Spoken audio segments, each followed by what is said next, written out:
Well, hello, everyone, and welcome to a special edition of This Week in Global Development. It's our weekly podcast where we dive into all things global development.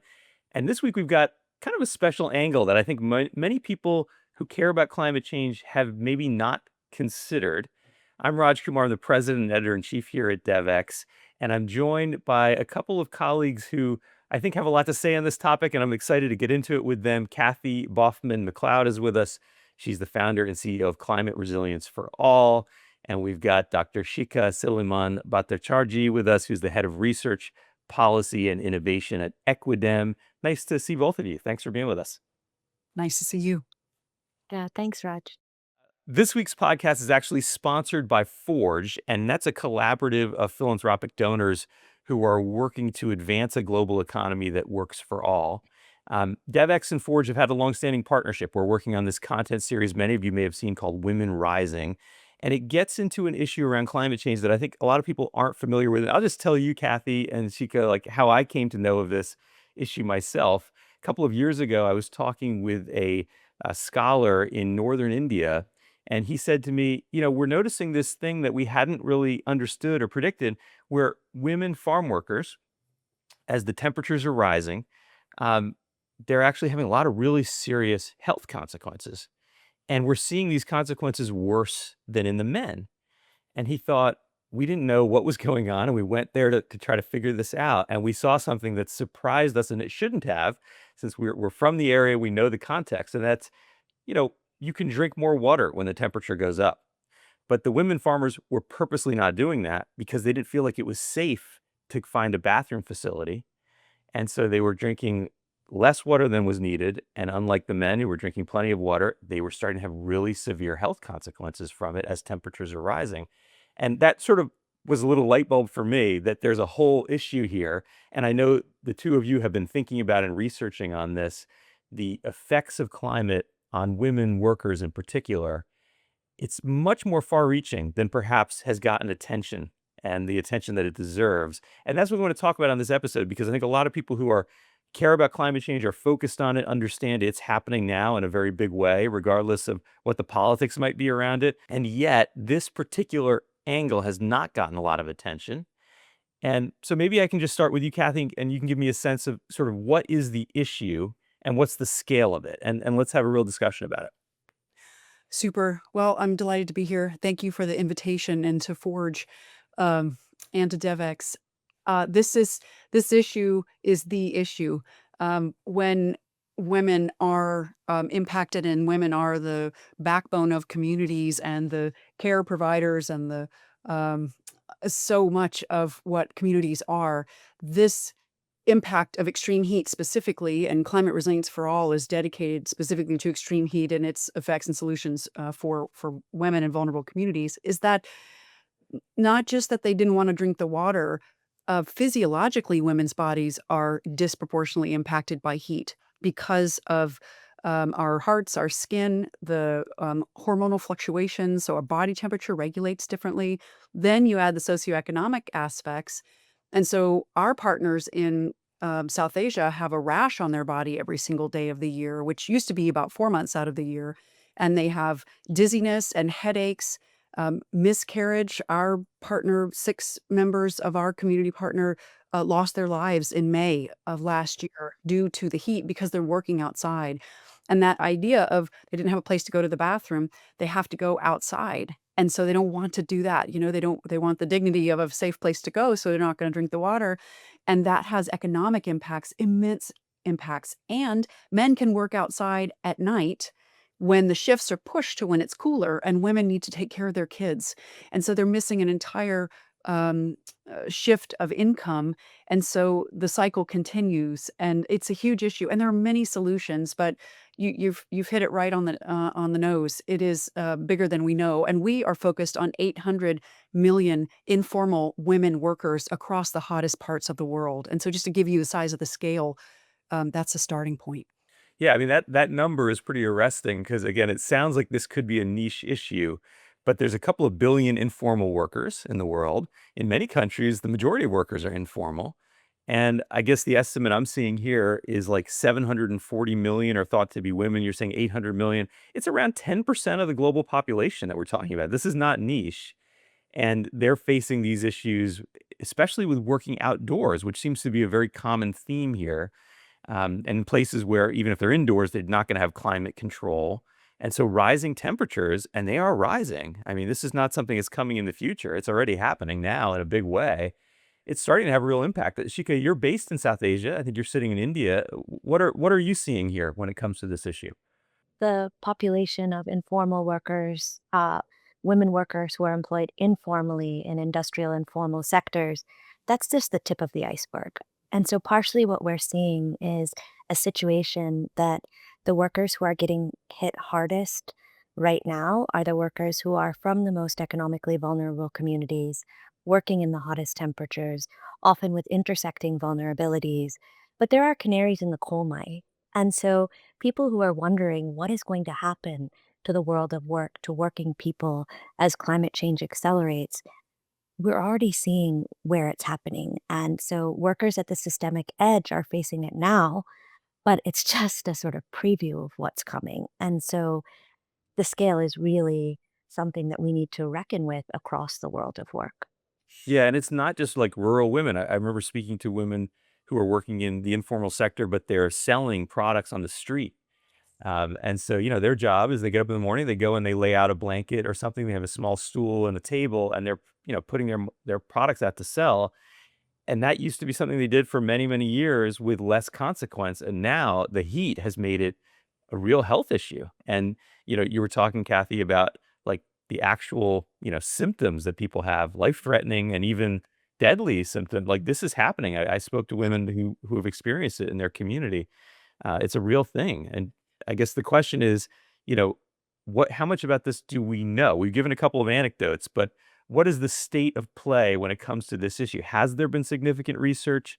Is this something that you're seeing elevated when it comes to the major institutions around the world that work on these kinds of issues? So, Raj, one more fine point I want to put on this. I talked about the physical health. I didn't get to the mental health aspects and the gender based violence that is exacerbated profoundly by heat.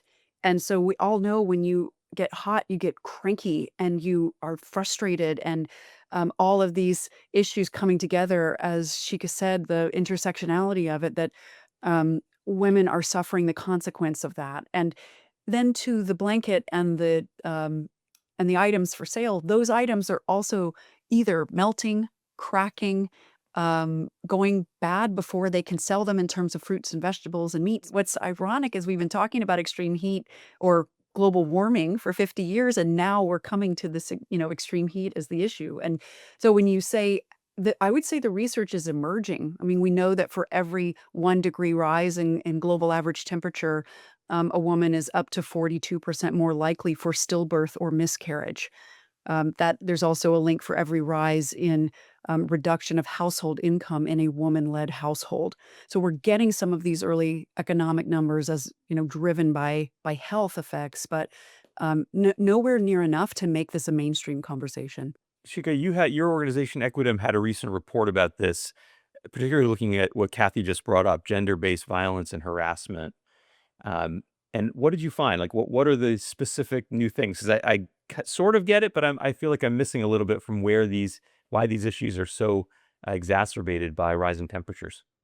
We're just getting to the place where we're asking the questions of what is happening at the intersection of gender, labor, and climate change. And part of the reason for that is that the most vulnerable women workers are largely invisible. And that's because they work in the informal economy, or even if they're in the formal economy, more and more they're hired informally. So their work, whether it's at home, in unregistered businesses, it's not captured in traditional surveys and labor market data. And so there's an underestimation of the economic contribution of these workers, and it perpetuates the inequality where people are not looking at their experiences. And then compounding that and getting to your next question, violence against women workers is also largely invisible. And so when we're speaking about violence, if we look at the definition of violence that was recently won under ILO Convention 190 on violence in the world of work, we're talking about physical, psychological, sexual, and economic violence. And all those forms of violence are difficult to see because of the stigma associated with reporting, fear of retaliation among women workers, fear of restrictions in employment, and then finally, even for the people who are at the cutting edge of climate study, they're not focusing on vulnerable workers. So we have very high sophistication and research on thermal comfort, indoor environment quality. We have leading research institutions focusing on architecture, but they're not looking at the well-being and the housing situation in informal settlements or what it's like to work in industrial factories or farms. And so part of the reason why we're just beginning to uncover these issues is because they're really caught at a nexus that's largely invisible, which is why conversations like this are so important. But then what are we seeing in terms of violence? Um, so, in terms of acts that inflict physical harm, we've already talked about working under heat stress conditions, being prevented from taking breaks to drink water or use the toilet. There's work in torrential rains. There's higher reporting among agricultural workers of lightning strikes. Home based workers are working in high heat with poor ventilation. Workers are experiencing psychological harm, stress associated with lost wages. In terms of sexual harm and suffering, we have exposure to abusive recruitment and employment for women who migrate because of the labor markets that are falling apart at home. Um, Women who evacuate from their homes during floods are reporting higher levels of predatory behavior. And then, as far as economic harms, they're widespread and they're deep. And Kathy touched on this already. Droughts are limiting field productivity, they're driving migration. When women end up in industrial production jobs, the ability to meet production targets in extreme heat is increasingly difficult. There's lost income for street vendors. And so, part of what ILO Convention 190 does with this multifaceted definition of violence is it allows us to see these forces as interrelated. Economic harms create psychological harms. Acts that inflict physical harms, like exposure to extreme weather, working in torrential rains. It also leaves people, for instance, in India in wet saris walking to work, where they become more and more exposed to sort of sexualized behavior. And so all of these facets of violence are working together right now to really heighten risk for women workers. Yeah, and you used a term of art there that maybe not everybody picked up on, which is this idea of the world of work versus the workplace. Mhm. And that actually is important, right? Maybe you could just say a word about that, Shika. The world of work is important, and it's part of one of the advances again in ILO Convention 190 because people's experiences of work are partially what happens in the workplace, but also on their commutes to work, their housing, whether it's in informal settlements or factory based housing, or informal sector workers. What is the workplace, right? For waste pickers, the workplace is the public domain, it's the street, it's for street vendors, and all of that. If we start to understand the many ways in which people labor and the many different types of work and the recognition of that work requires us to think outside of just the frames of a workplace. And so for women workers in agricultural areas, in tea gardens, in factories, in industrial areas, a lot of times those companies are not necessarily paying into the tax base. So the medical facilities people have are subpar. And so you have an interaction then between the sort of structural issues around access in the world of work to social protection, which is also part of the world of work, and major health issues. And so, again, using a framework from ILO Convention 190 allows us to bring all of these things into the same frame as we're doing in this conversation and really understand the multifaceted level of the risks that we're talking about. Kathy, you led a report on exactly this issue, kind of how the extreme temperatures can exacerbate inequality for women, whether it's health inequalities or economic inequalities. And I guess I could imagine somebody listening to this who's skeptical saying, but didn't all these inequalities already exist? Mhm. And, how is this really that different? Women have been laboring in these kinds of workplaces, this kind of world of work, as we talked about. They've been suffering a lot of the same issues. What is really different now? Because I think if we understand what's different, it might lead us to figuring out what we ought to do differently than some of the, maybe the things that our community would have been working on anyway 10 years ago on these issues. One of the biggest challenges is the perception of heat. And a lot of our partners, when we get started in communities, say it's just hot. It's always been hot.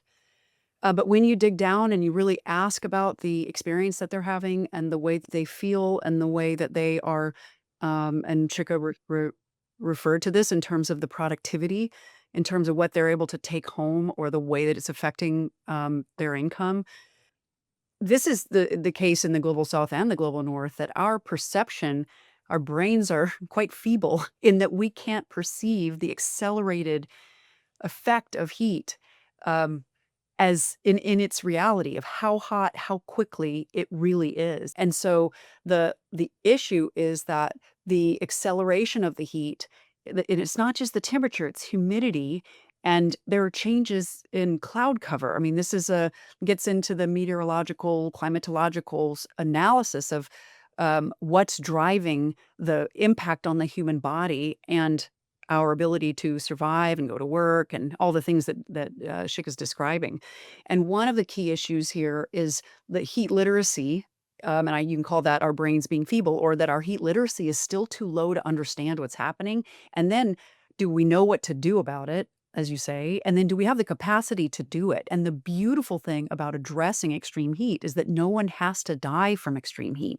We can um, protect ourselves from it. And there are so many solutions. But one of the key things I want to make sure to bring into the conversation as we are raising everybody's heat literacy is nighttime temperatures are a huge driver of worker productivity. And in the analysis that you referenced, um, the nighttime temperatures have everybody waking up tired, and your hand-eye coordination is off. You make mistakes whether you're working in an office or working with your hands, in this case, informality. But women are the caregivers. So there's this dual punch of caring for everyone else and feeling disproportionately sick yourself. So if you have to go and collect water, you're going further because the water is less available and the water table has dropped so low. You have to go further and take more time. And then when you get back, the elders in your family and the children need your care. And so heat is just driving this flaming inequality in a way that we're just now sinking our teeth into. I've heard this, interestingly enough, from agriculture experts too about plants that, the nighttime temperatures are a real issue because plants might be able to survive extreme heat during the day because they have the evening to cool off. And I guess humans, in a way, are similar. But if you don't have the evenings to cool off, if those nighttime temperatures are also really elevated, it puts a lot of stress on your heart, right? On your cardiovascular system. You were talking about humidity, and there's this wet bulb effect, right? Where you can't sweat to Yeah. reduce your temperature. So, like, humans have been designed to survive in pretty extreme conditions, Mm. but we have to do something differently now, right? If these new temperatures are here to stay or here to get worse. Hmm. They are. And the nighttime temperature, that diurnal range from the day to the night, is shrinking. So while we're, as you know, in the climate community watching, or any community really watching that Paris goal of not going over 1.5 degrees centigrade over pre-industrial temperatures, which we breached in January at 1.75, that the nighttime temperatures in certain air masses are rising plus 5, 6, and 7 C. So while we're watching the daytime temperatures over here, the nighttime temperatures are rising, and a lot of this is about the heat in the heat urban island, the urban heat island effect, excuse me, and that is also something Shika referenced in failing farms and people coming into cities looking for economic opportunity, creating um, more informal housing and more population density, which drives urban heat because the things we built the cities with are holding the heat and emanating that heat at night. So a lot of this is about the built environment. Yeah, it's kind of self-reinforcing, Shika. Like, as you were saying about migration, somebody might already be vulnerable. They might already be working in the informal economy, but temperatures are worse, droughts come and they have to leave and move, and it makes them even more vulnerable. It's sort of similar to this idea that, these effects compound. So what do we start to do about that? I know we're really still at the research phase, but I guess as you think about it, what would people who have the ability to affect this, so I'm thinking about people who influence policymakers or policymakers themselves, like what kinds of things should they start to think about? So the first thing is that we need to get out of the framework of thinking about what is going to happen, and we need to really start looking right now at what is happening now. And so climate change is already having devastating consequences for women workers and also male workers, and especially those from the most marginalized communities. And so part of what we need sectoral, industrial, and geographically specific insight into climate change impacts, and then we need to act on them. And so I'll just give you an example. We have extremely, extremely sophisticated research methods to understand what the structure of a building and under certain temperatures, there architects at Berkeley and they're at like climate resilience scholars in Arizona who, if you give them the parameters of a building, they can literally simulate what, as temperatures shift over time, is going to happen to a human body in that space. And they're using that to design durable campuses and better housing and that kind of thing. And we need to take those strategies and we need to urgently apply them now.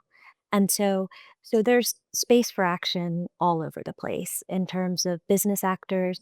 It's really looking at climate risks or significant risks in their supply chain and being very, very serious about it. At when we're researching any particular sector, we not only speak to workers, but we also look at the wet bulb temperature every single day of the period of that study so that we can understand, even if a worker can't necessarily articulate that their fatigue is coming from low platelet count, we know the science behind what heat does to the body. But it's also not just heat. We also need to be thinking about droughts, floods, landslides. We know the impacts of all of these things on clean water and sanitation.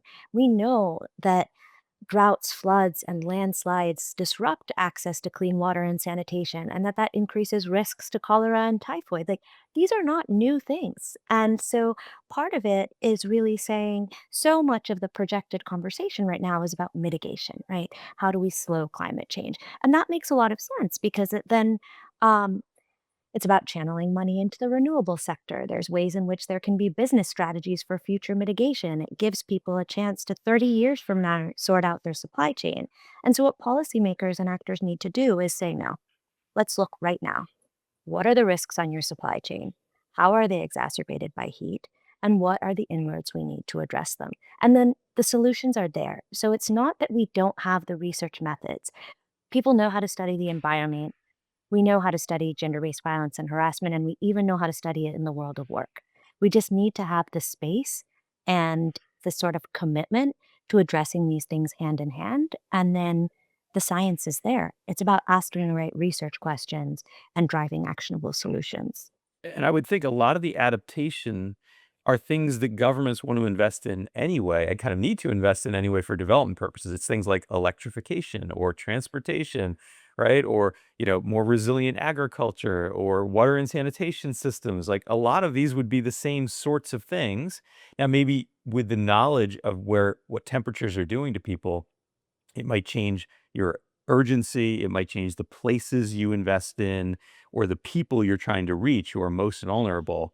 But a lot of these basic ideas should be things governments are anyway focused on, and Global North donors and others are focused on. What do you think, Kathy? So the motorbike economy in Bangkok, the heat is reducing because of that motorbike economy. 8% of Bangkok's GDP every year and growing. Or a worker in New Delhi loses a quarter of their income every day they work outside. The heat coming off the black asphalt, you are tired, sluggish, dizzy. We just have begun a program in Bangkok and understand from the female delivery drivers, they're passing out on their bikes. They're wearing heavy clothes. I mean, some of these things are as straightforward as the clothing, the rooftop. You mentioned a bunch of solutions. Nature-based solutions are some of the most cost-effective. And painting rooftops of corrugated steel, informal housing a light color can reduce the interior temperature 8 degrees C. So there are lots of low cost solutions and lots of big investment infrastructure solutions. And one of the things to get to the urgency, we devised with Swiss Re and the Self Employed Women's Association and insurance that pays when the temperature reaches a certain level. And in tandem with the medical team at the Self Employed Women's Association, we landed on a temperature where when that temperature is set, this type of insurance policy is called a parametric insurance. Payment goes to the woman's bank account to support the income lost due to the heat as we hope to protect her health for, living and working longer. And we know that she's losing income. And so then we added a social protection layer of cash, and that was with 50,000 members. And this year will be, somewhere between 250 and 400,000 workers having that same opportunity. So the combination of cash with an early warning system. So what are these things that can be urgently implemented to meet that need of lost income, because you get lost then agency and choice and economic power. And then what are those long-term structural pieces that Shika was referencing? Investment in design. And it does connect to all those things you said, Raj, the wash and um, health and things we should be focused on. But this is putting a finer point on it, like your economy is melting. And if we can put those numbers in terms of the research, put those numbers on it to policymakers and say, this is your cost benefit analysis. If you invest in these things that reduce the temperature and protect workers day and night, this is what you get. And that's a private sector potential also. I think if you invested in cooling your workers at night, everyone would make more money because your productivity would go up. We need that sort of analysis to help. I mean, I love the way you're presenting in part because we're in such a wild political moment where it can be so hard to have a constructive dialogue on these kinds of issues. So putting it into an economic frame that makes sense for a government that can say, look, this is about your gross domestic product, this is about your economy, and putting in a similar frame for a private sector company that might, be a big formal company and might have a big brand, but they have a supply chain that stretches all around the world, and for them, this is a business issue. I think that's such an important way to connect it because I could imagine people saying this, well, this is a nice, social impact issue, but it's not hard economics, it's not hard business. But ultimately, I guess it is, Shika. I mean, this is something like for the government of India, for example, this would really matter for their ability to continue growing the economy at this great pace they're growing at.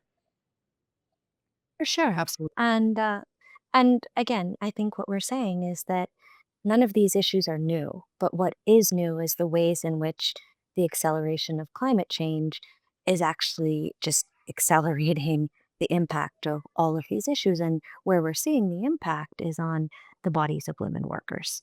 Yeah, what should we do though? I mean, we've got this year the COP coming up in Brazil. Mhm. Um, it's a really tricky moment for financing. Let's be clear, right? I mean, global North donors are pulling back in dramatic and less dramatic fashion, but they are.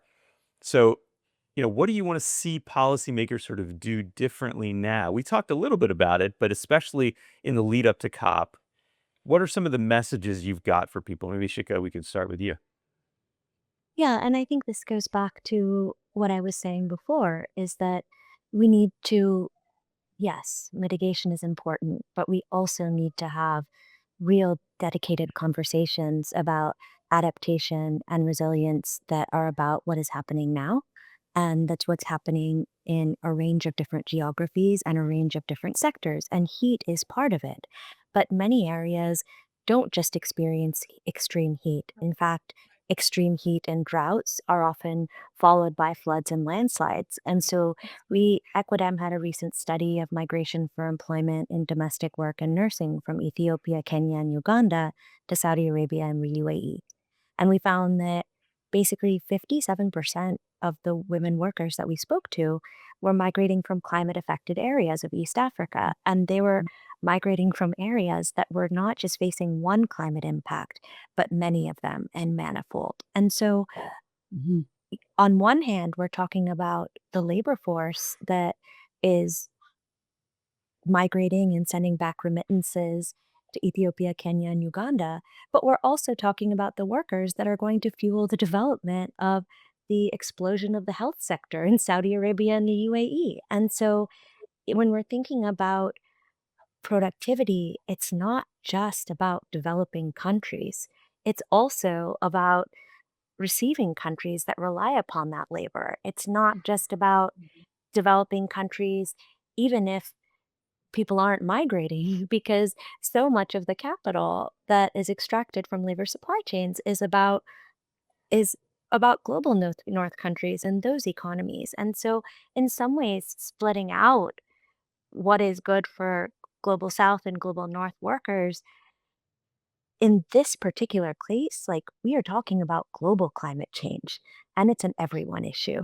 And so what we really need to do is put it on the table that way. It's not about the droughts and floods in these particular areas, but it's actually about how our whole deeply interconnected global economy is feeling the shock waves. And there are certain people who are feeling it first. And if right now we can figure out adaptation, resilience strategies, we are going to need those down the line because climate change and temperatures are shifting everywhere. And so there's issues of extreme heat. There's other places that are seeing issues of extreme cold.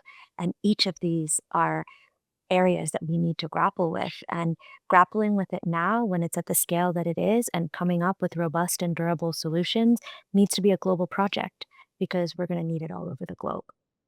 Yeah, I love that way of framing it too, because again, in this moment, this political environment, it's so important people see these issues as what they are. They're really interconnected because we're in a moment when it's easy to say, no, it's only about what matters to my country, but these are truly global. And that message hopefully will connect. I'm sure it will with multinational companies that are really concerned about how their business is going to operate everywhere, but it ought to connect as well with policymakers because these things don't respect borders, these issues, right? They're everywhere. And I think you use the word canary in the coal mine, a tip of the iceberg, right? Like this is the chance. And I love, Kathy, how you gave us some tangible examples because this can also feel like a hopeless discussion. Yeah. But there are simple things we can do that will actually improve the situation, right? Yeah.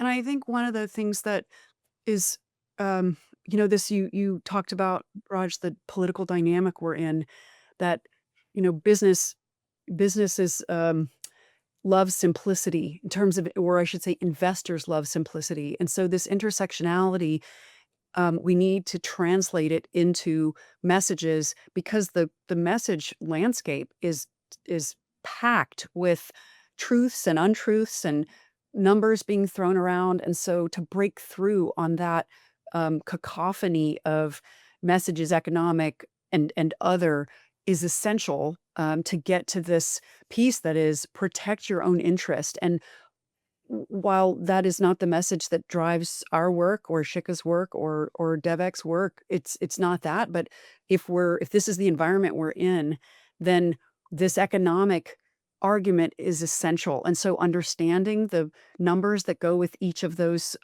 sections, Shika, that you talked about, if you do this, you can get this. Do you understand that if you don't do this, you get this?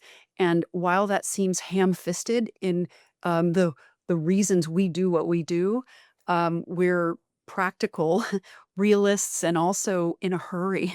And so I think the economic arguments for the policymakers, looking toward the COP and they need to be simple. I think that's the best way we see that we can move something in this environment, which is so insert adjective. Challenging seems sort of vanilla, but I'll use it. I'll use I it. mean, you know, what's amazing in some ways, we're talking about like the dynamic system that is the global climate and the dynamic system that is the global economy. And really, global politics is also a dynamic system, right? And it's global too, and it's connected to these very same things. A lot of it's, the same issues of vulnerability and inequality, and it's driving the same forces all over the world. And it can feel pretty hopeless right now, but I do think that understanding it in a different light, which is one of the things I loved about this discussion, is just looking at the same problem, but taking it from a slightly different angle Mhm. can really help you unpack a solution set that gets you somewhere. And that's exciting to consider that there are things we can do even now that will get us to some actual progress on these issues. There's some really, really simple solutions here, right? Like capitalism is not that creative. The more you can accelerate work and the more labor you can extract, that's good for the bottom line. But there also have to be some parameters, right? And we know that there are a certain number of hours you can work and that above a wet bulb temperature that's between 30 and 35 degrees Celsius, the body shuts down. So what do? You make sure that people have breaks and you make sure that they have access to clean water. And in some places, it's like that is the level of basic that we're talking about. And so, really hammering home that what are the costs that we're even talking about there? We're talking about some very, very basic enforcement of global standards and regulations about how many hours people can work in extreme heat and when they need to be allowed to take breaks to drink water. And so, this idea that there are enormous costs associated, there are in some regards, but there are also some things that can be done now. Shade, you know, simple things like that, space for people to cool down. And that's about a commitment to say, yeah, let capitalism accelerate, but with some bounds and some boundaries.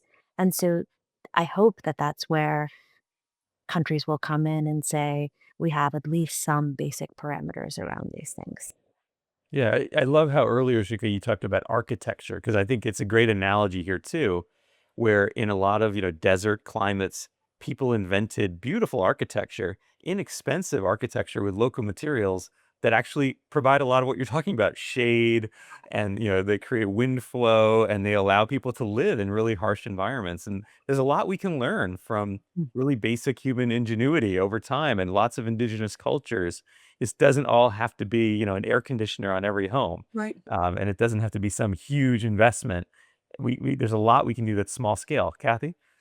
Well, there's the advancement of the technology of cooling vests that workers can wear that keeps the core body temperature down, and that will become more affordable and, I would hope required for certain companies for their workers to wear those, in addition to shade, rest, and water. And then there's also a machine called the EMU, of course, it's Australian, the Environmental Measurement Unit by, Professor Ollie Jay at the University of Sydney, and he created the machine that sits on the tennis court at the Australian Open, and it takes into account cloud cover, humidity, and temperature, and he knows from this physical lab that he runs how the human body responds, and this machine says players can play for 10 minutes and then they have to take a break. And so the idea, of course, is this machine would be commercialized to be on every work site or sports field or schoolyard where someone who is responsible for workers or children or athletes would need to know I can't rely on the weather service who has a, a weather station 100 kilometers from where my team or my um, people are. I need that to tell me now that it's not safe for them to work. And there'll be legal environments that emerge around duty of care. And so it's an emerging space of the technologies we use to make the decisions about how we protect people. And so it's there. It's now time to lean into it, build the sort of economic and social and health data we need to make those sorts of decisions and help policymakers quickly because it is urgent. It's only getting hotter. Make those decisions. So there's a lot of positive here. It can be quite dark, but it's not all dark. Well, I love you leaving us on a positive note because I feel the same way ending this discussion. I feel like, I understand a little bit better this issue and why it matters so much, why it ought to be centered in the conversation, but also that, there's a lot we can do even at a moment like this to see advancement and progress, which is a great place to be. If you feel the same way and you're listening to this, I want you to check out Women Rising, which is the Forge and Devex collaboration on content related to these issues. There's a lot of really fascinating stuff there, and it's worth checking out. And just a huge thank you to Forge for sponsoring this episode, and to you, Kathy Baughman McLeod, and Shikha Silliman Bhattacharjee. Thanks so much. It's been a great discussion. I love talking to you both. Thank you. Thanks, Raj.